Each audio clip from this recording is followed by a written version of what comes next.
महाराज।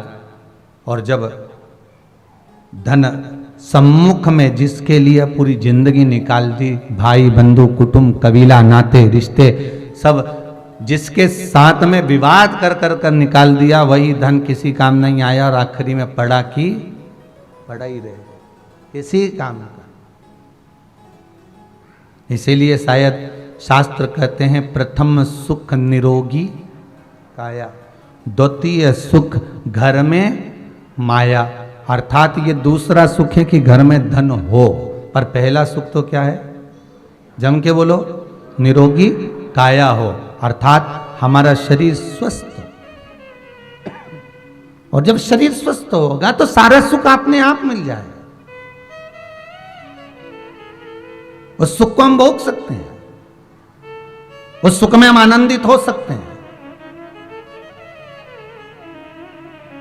भीष्म पितामह के जितने भाई गंगा मैया ने पानी में डुबोकर मार दिए, केवल आखिरी के भीष्म पितामह को शांतनु बचा लेते हैं कि इसको मत मार।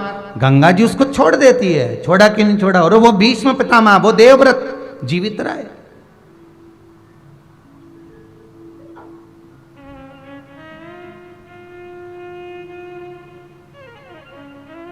पूछा एक बार गुरु द्रोणाचार्य से भीष्म पितामह ने, एक बात मुझे जरूर बताइए गुरुदेव, कि आखिर कारण क्या था जो मैं आज भी बुजुर्ग होने के बाद पूरे हस्तिनापुर का सबसे वयो, सबसे वृद्ध, सबसे बुजुर्ग व्यक्ति हूं और इतना रोता हूं, पर करूं क्या? अपने भाग्य को कोसता हूं।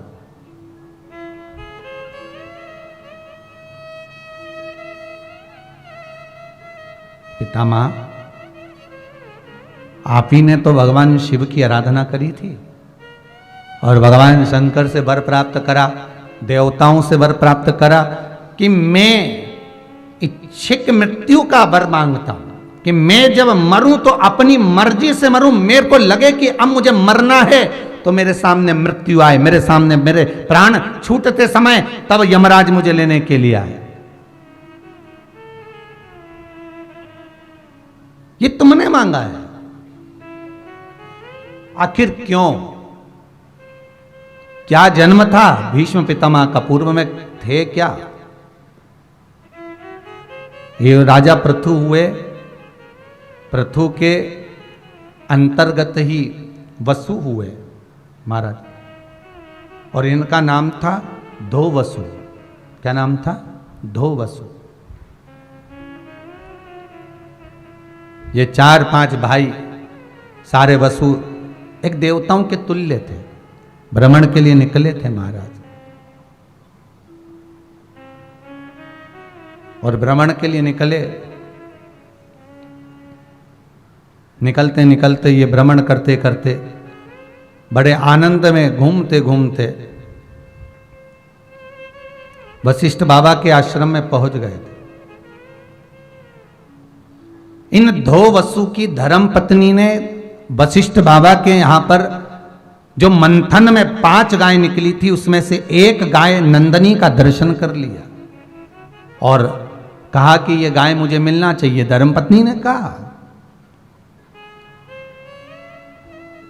कितना सुंदर कहा है शिव महापुराण के अंतर्गत कि धर्मपत्नी जिद करे, मना नहीं है, पर धर्मपत्नी जिद वो करे कि कहीं पति को अगला जन्म भोगना ना पड़ जाए। जिद करे पत्नी करे जिद कि मुझे शिव महापुराण की कथा करवाना है, मुझे शंकर की कथा में चलना है, मुझे आप कथा में लेकर चलो, मुझे जाकर कुबेर भंडारी की भूमि को नमन करना है, मुझे महाकाल जाना है, मुझे उज्जैनी जाना है, मुझे ओमकारेश्वर जाना है, चलो मुझे सीहोर जाना है, कथा का रसतत्व ग्रहण करे जिद, मना नहीं है। मुझे तीर्थ जाना है, हरिद्वार जाना है, मुझे वृंदावन जाना है, मुझे मथुरा गोवर्धन अयोध्या आदि की जगह जाना है। पत्नी जिद करे कि मुझे ऐसी जगह जाना है, तो पति से अगर जिद करे भी और पति अगर लेकर चला भी गया तो पति ने कोई पाप कर्म जीवन में करा भी होगा, तो तुम्हें ले जाकर उस तीर्थ का दर्शन जब वो कराएगा तो ये पक्का विश्वास रखना कि पति के भी जितने पाप कर्म हैं वो भी नष्ट हो गए होंगे और अपनी जिंदगी में जितने पाप कर्म हम पूर्व में कर आए होंगे वो भी नष्ट हो गए होंगे।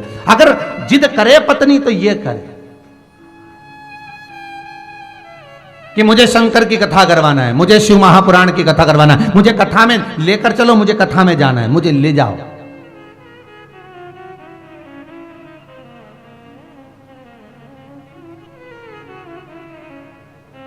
तो समझ लो, पत्नी जिद करे, कुछ भी हो 3 तोला का हार चाहिए। पति बोले देख कभी यार लॉकडाउन के अंतर्गत देख इतना व्यापार अच्छा चला नहीं है, और इतना व्यापार अगर अच्छा चलता तो मैं कुत्ते को देना में क्या देख, तुमने ही तो कहा था करवा चौथ पे दिलाओगे, मुझे कोई मतलब नहीं, तुम 3 तोला का हार दो तो दो।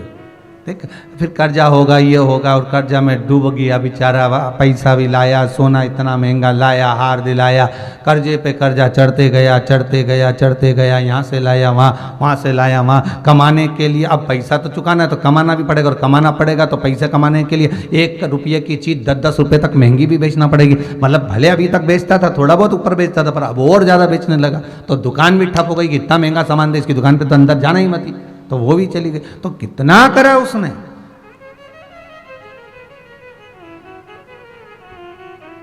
पत्नी अगर जिद करे तो करे सत्संग में जाने की, करे कथा स्मरण में जाने की, कथा में भगवान की भक्ति में डूबने के लिए पति से कह सकती है चलो कथा आ रही है महाराज जी की, जरा खोलो टीवी, चलो जरा रात्रि को आधे घंटे फ्री हैं, कथा सुन लेते हैं, फिर सोएंगे, 15-20 मिनट तो सुनी तो लो। पति के टाइम नहीं हो, तू कथा सुना रही, अरे सुनो तो सही, 5-10 मिनट सुन लो, बस इतना। एक बार पत्नी कथा की ललक बस पति को लगा दे, फिर पत्नी बस इसके बाद में तो पति अपने आप सुन लेगा। क्यों पाराशर जी सही है? तुम्हारी कथा चल रही है ऐसा लग रहा है।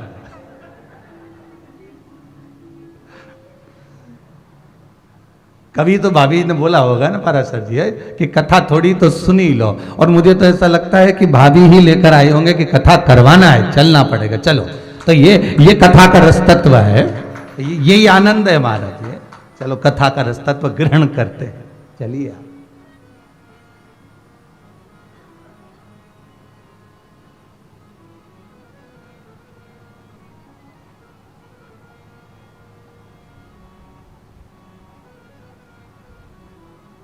वो कहे ना, बलम मोहे ले चल रे तू विश्वनाथ सरकार, बलम मोहे ले चल रे, जहाँ बहत है गंगा मैया, जहाँ बहत है गंगा मैया, बलम मोहे ले चल रे तू विश्वनाथ सरकार, बलम मोहे ले। अब भाव हो, पर धो वसु की धर्म पत्नी कर रही है कि वशिष्ठ ऋषि की यहाँ जो गाय है वो हमारे पास होना चाहिए, जाओ जरा गाय लेकर। देखिए भीमाशंकर कथा की, ये शिव महापुराण का आनंद ये 2 वसु से ही प्रारंभ कर रहा है।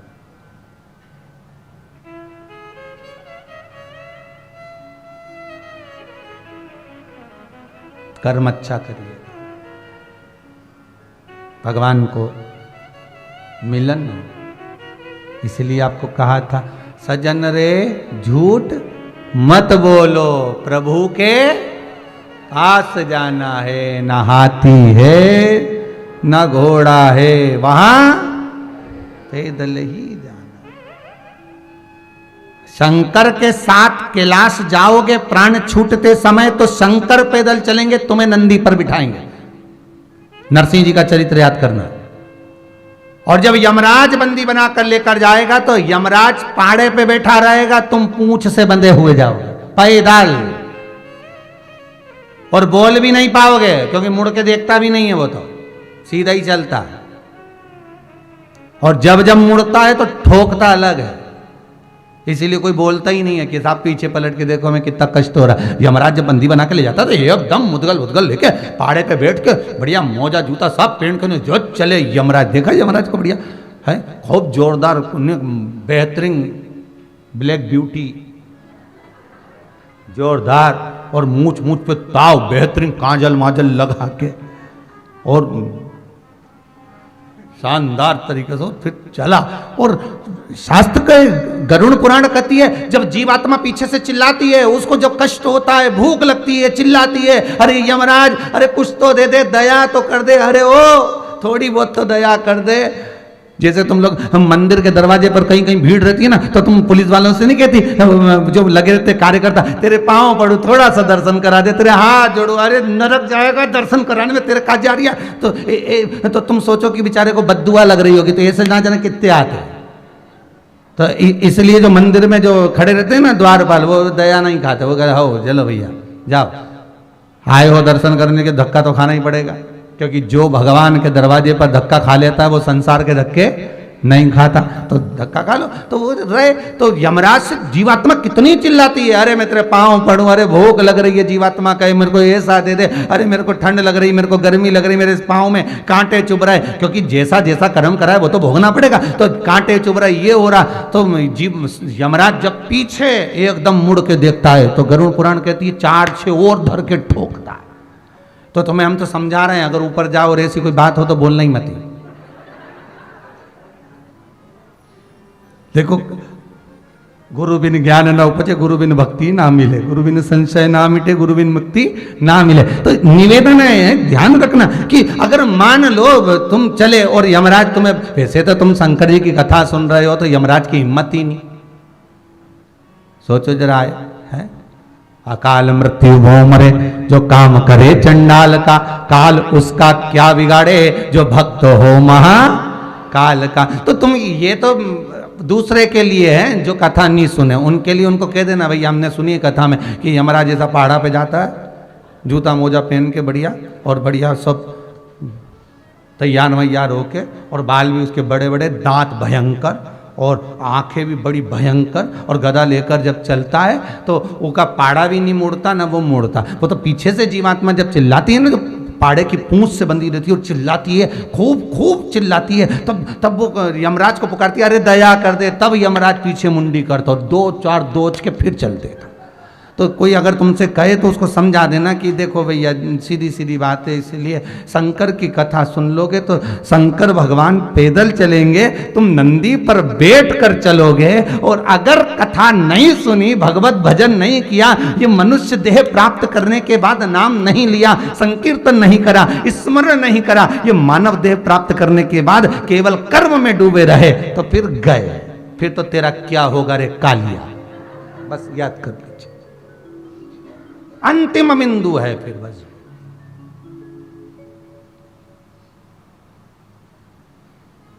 अंतिम बिंदु।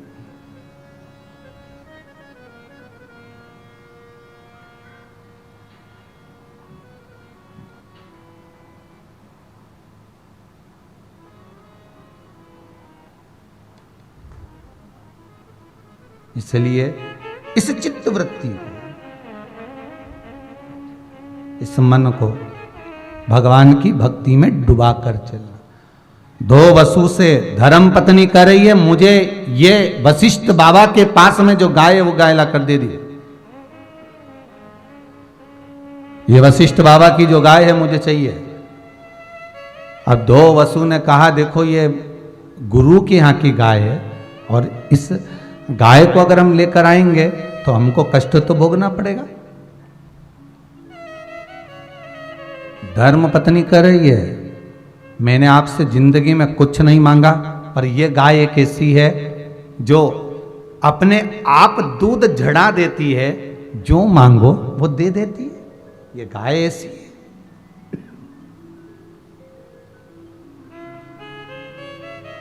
बेकार कर्म करने पर पाप बढ़ता चले जाता है, पुण्य समाप्त होते चले जाता है। अच्छा कर्म करने पर पुण्य बढ़ता चले जाता है, पाप समाप्त होते चला जाता है। और जब व्यक्ति का पाप कर्म समाप्त होता है तो उसका जीवन में अपने आप ही आनंद की अनुभूति होने लगती। शिव महापुराण सुनकर मिलता क्या है? हम कहते हैं ऐसा कोई सुख नहीं जो वंचित रह गया, इसमें सारे सुख हैं शिव पुराण। ये आज पत्र आए हैं, देखिए।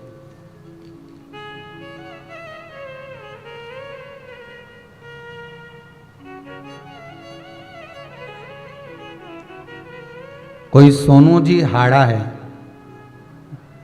गुरुजी, मेरे पति की तबीयत खराब होने की वजह से उनकी गोली दवाई चल रही थी, पर आपके अधिक मास में बताए गए उपाय से उसकी दवाई छूट गई है। बिना दवाई जो रह नहीं पा रहे थे, आज वो बिना दवाई के रह रहे हैं। बस उनकी सांस फूलती है, अब वो ठीक कर दें बाबा। कोई बैठे हैं? सोनू जी हाड़ा आए हुए हैं? देना भैया माइक।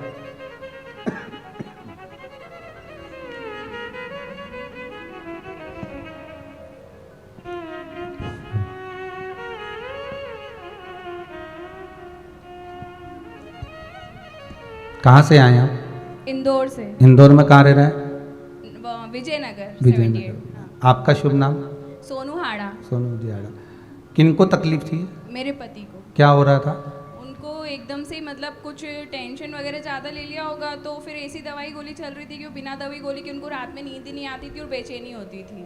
अच्छा। फिर बाद में उनको जब आपने अधिक मास में उपाय बतलाया था 10वीं तिथि पर कि ना मतलब चौकोर बत्ती का दिया बनाना है, उनके ऊपर से उतारा। हाँ, उतारो उससे फिर उस दिन से उन्होंने गोली दवाई नहीं ली है और अभी भी अच्छे से आए हुए हैं। वो भी आए हुए हैं। क्या? हाँ। बहुत बहुत साधुवाद। कहाँ है? बहुत बहुत बधाई आपको। धन्यवाद गुरुजी। जी जी, नमः शिवाय। बाबा कृपा करे, स्वस्थ रखे।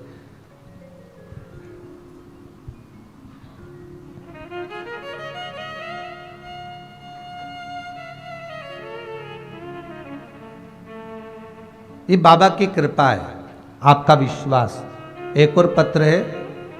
बाबा की कृपा से मेरे बेटे ने पशुपति नाथ के व्रत की है, जिससे उसका बिजनेस चालू हो गया। पुरानी गाड़ी से शुरू किया है, कृपा बनाए कि नई गाड़ी आ जाए। बाबा देगा वो तो बाबा के हाथ में। श्याम जी वर्मा, आप भी इंदौर से आए, बैठे हैं क्या यहाँ पर? श्याम जी वर्मा बैठे हैं? कहाँ से? इंदौर से आप? देव जरा माइक देव जरा।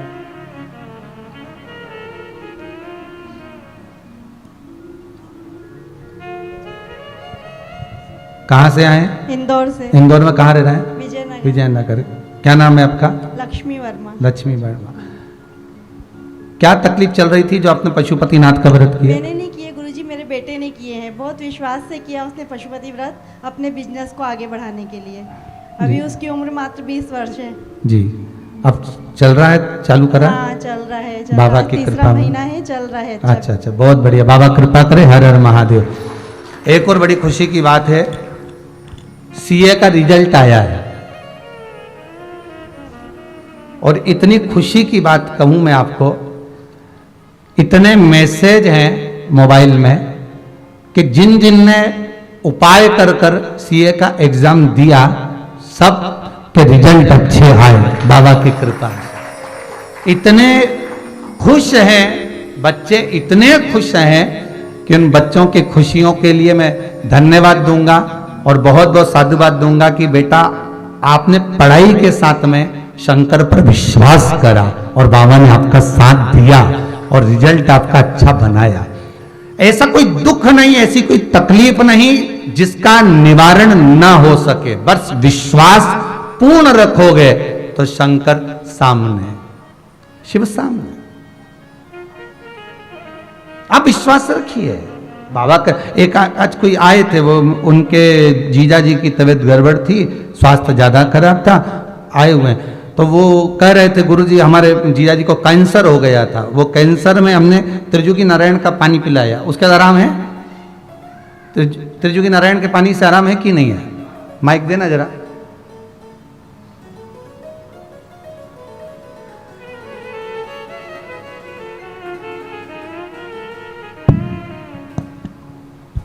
आप कहाँ से आए? जसवंत नगर, जिला इटावा। इटावा उत्तर प्रदेश। हाँ, उत्तर प्रदेश। क्या नाम है जीजा जी का? देवेंद्र गुप्ता जी। जी। और उनकी धर्म पत्नी का? श्री मोहिनी गुप्ता जी, श्रीमती मोहिनी गुप्ता जी। क्या कैंसर था क्या उनको? हाँ, ब्लड कैंसर है। उनके जो ब्लड कैंसर में आराम तो मिल गया, लेकिन जो पैर में इन्फेक्शन हो गया है वो कैंसर से जुड़ा हुआ है क्या? हाँ, वो कैंसर से जुड़ा हुआ है। कीमो चढ़ा था वो। अच्छा। वो कीमो होता है, उससे कहीं या तो कीमो साइड इफेक्ट किया, डॉक्टर भी नहीं जान पा रहा है। अपोलो हॉस्पिटल में दिल्ली एडमिट है अभी वो। डॉक्टर ने कैंसर के लिए क्या बोला है? उसने ये कहा है कैंसर हमारा कंट्रोल में है, इन्फेक्शन कंट्रोल नहीं कर पा रहा, इन्फेक्शन के चक्कर में ब्लड कवर नहीं कर पा रहा। बाबा कृपा करे आप जाएं, जब यहाँ से बेलपत्री जरूर लेकर जाएं। हाँ जी, नमः शिवाय, हर हर महादेव।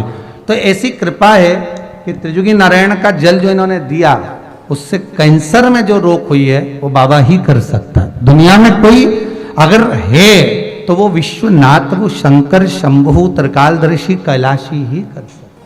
हम तो केवल एक निमित्त है, हमारी केवल एक निमित्तता है। और शंकर के चरणारविंद का जो रसतत्व, कर्म का भोग मनुष्य को भोगना है, ये निश्चित है। इसलिए बार बार कहते हैं कि कर्म भले किसी से मत डरो। शिव महापुराण की कथा कहती है अपने माता पिता से नहीं डरना, मत डरो। भगवान से नहीं डरना, मत डरो। धर्म और शास्त्रों से नहीं डरना, मत डरो। अपने अड़ोसी पड़ोसी से नहीं डरना, मत डरो। अपने मोहल्ले से नहीं डरना, मत डरो। घर में किसी से नहीं डरना, मत डरो। किसी संत महात्मा जोगी सन्यासी तपस्वी से नहीं डरना, मत डरो। धर्माचार्यों से नहीं डरना, मत डरो। पर शास्त्र कहता है अपने कर्म से जरूर डरना, क्योंकि कर्म का भोग तो परमात्मा को भी भोगना पड़ता है। ये भीष्म पितामह की जो उम्र बड़ी है और भीष्म पितामह जो मृत्यु की सैया पर पड़े हैं और मौत को मांग रहे हैं, उसके लिए भी भीष्म पितामह को कर्म का भोग भोगना पड़ा। और वो भोग था, धर्म पत्नी कह रही है कि मुझे गाय चाहिए और ये गाय मुझे लाकर दो, भले वशिष्ठ ऋषि की हो। हम किसी की वस्तु क्यों लें?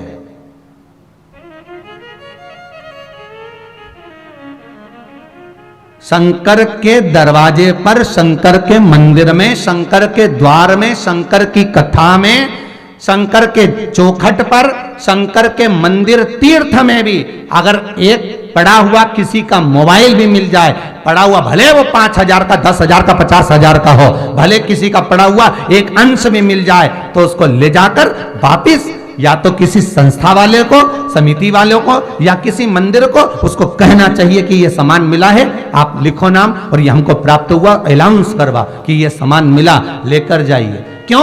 हम भले वो 5,000, 10,000, 15,000, 20,000 का सामान लेकर चले जाएंगे, एक मोबाइल हम लेकर चले भी गए, एक रकम हम लेकर चले भी गए, एक वस्तु हम लेकर भी चले गए, पर मानना जिस तारीख को तुम्हें वो सामान मिला है उसी तारीख तक इंतजार करना कि तुम्हें धूल नहीं चटा दे तो पक्का है। क्योंकि शंकर के दरवाजे का एक एक कंकर शंकर है, तो उसके दरवाजे पर अगर पड़ा हुआ कोई वस्तु मिली है और किसी की चोरी हुई वस्तु, किसी का पड़ा हुआ सामान, हम उसी को दे दें, क्योंकि हमें शंकर की कृपा चाहिए, वस्तु नहीं, हमें सामान नहीं। हमें शंकर की अगर कृपा हो जाएगी तो ऐसे 5-10 हजार, 50,000 के मोबाइल तो ढेर पड़े मिलेंगे तुम्हारे दरवाजे पर। उसकी कृपा चाहिए, वस्तु नहीं।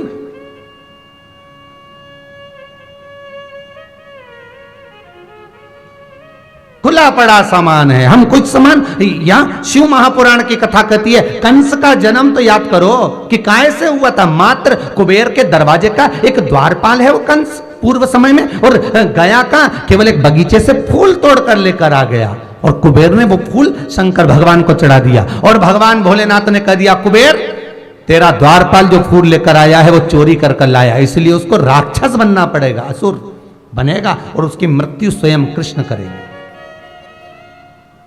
क्योंकि वो तेरे दरवाजे का द्वारपाल है और उसने गलती करी है। हम अगर किसी के बगीचे का फूल भी तोड़ रहे हैं तो उससे कहकर तोड़ो, हमें फूल चाहिए, हम ले सकते हैं क्या? हमें सामग्री चाहिए, हम उठा सकते हैं क्या? बोल कर लो, अगर वो मना कर दे तो नहीं लेना, पर चोरी नहीं करनी, उस पर विश्वास करना।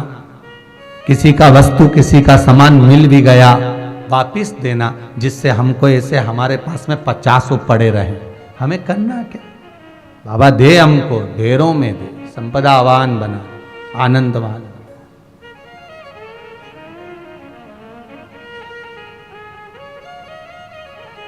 मुझे वशिष्ठ बाबा की गाय चाहिए, नहीं। गए 2 वसु वशिष्ठ बाबा के पास में,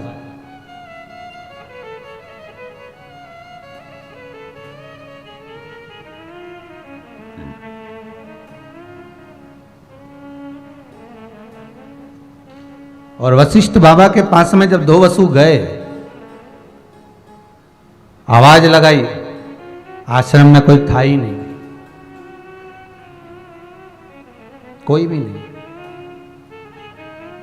क्योंकि वशिष्ठ बाबा तब साधना करने के लिए गए थे।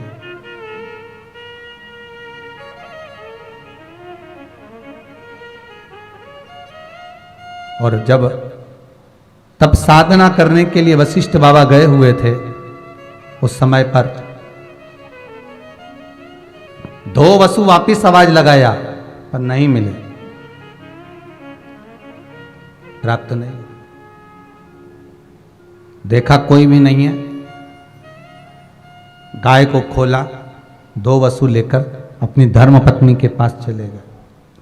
धर्म पत्नी को जब गाय दे दी, धर्म पत्नी लेकर चली गई। वशिष्ठ बाबा आए तो गाय नहीं थी, उन्होंने ध्यान लगाकर देखा कि मेरी गाय कहां चली गई, लेकर कौन गया है, क्रोध आ गया। क्रोध में आकर कहा, ए वसुओं, मैं तुम्हें श्राप देता हूं कि तुम्हें देवलोक से मृत्यु लोक में जाना पड़ेगा, और मृत्यु लोक में जाकर तुम जन्म लोगे और जन्म लेकर तुम्हें मरना पड़ेगा। पर ये 2 वसु तूने मेरी गाय चुराई है, तेरे भाई तो जन्म लेकर मरेंगे, पर तुझे जन्म लेकर भी जीवित रहना पड़ेगा और तुझे कर्म का दंड भोगना पड़ेगा।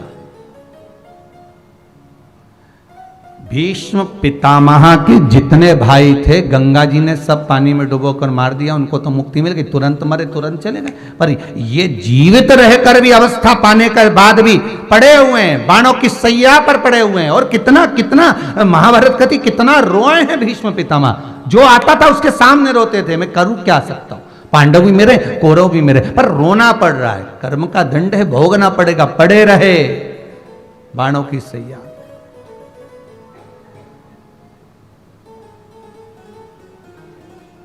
पड़े हुए रो रहे हैं, बिलख रहे हैं।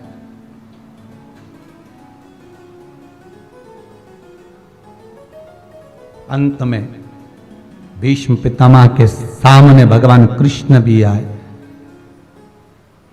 पूछा, कौन से कर्म का दंड है मेरा? भगवान कृष्ण कहते हैं, मैं क्या बताऊं, बहुत ध्यान देना। किसी के पांव में चोट लग गई, किसी का हाथ टूट गया, किसी का एक्सीडेंट हो गया, किसी को कुछ घात हो गई, तो ये मत कहना, हमारे मुंह से ये ना कहा जाए कि वो कर्म का दंड भोग रहा है। भगवान सबकी, भैया देखो क्या पता क्या योग संजोग होगा जो ऐसा हो गया होगा, हो सकता है ऐसा योग बन गया होगा। पूरी कोरोना महामारी में ये बड़ा देखने को मिला साहब। गली के अंदर मोहल्ले में जैसे ही एम्बुलेंस आई और किसी को लेके गई, तो बाकी के लोग तो था ही ऐसा, तो तुरंत, इसलिए वो तो देखो भाई, कर्म का दंड तो भोगना ही पड़ेगा।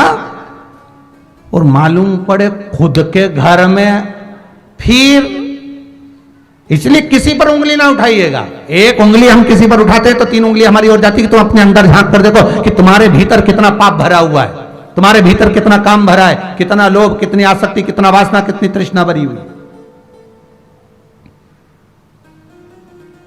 वो तो भोलेनाथ जी को धन्यवाद दो, हर पल हर घड़ी कि पूरे लॉकडाउन में इधर कोरोना महामारी चल रही थी, इधर शिव महापुराण की कथा चल रही थी, तो आपका विल पावर मजबूत करती रही ये शंकर की कथा। पूरी बीमारी में तो कोई बीमार पड़ा भी तो तुम लोटा लेके शंकर जी के मंदिर पहुंच गए, चढ़ा दिया, बाबा लाज रखिए, कृपा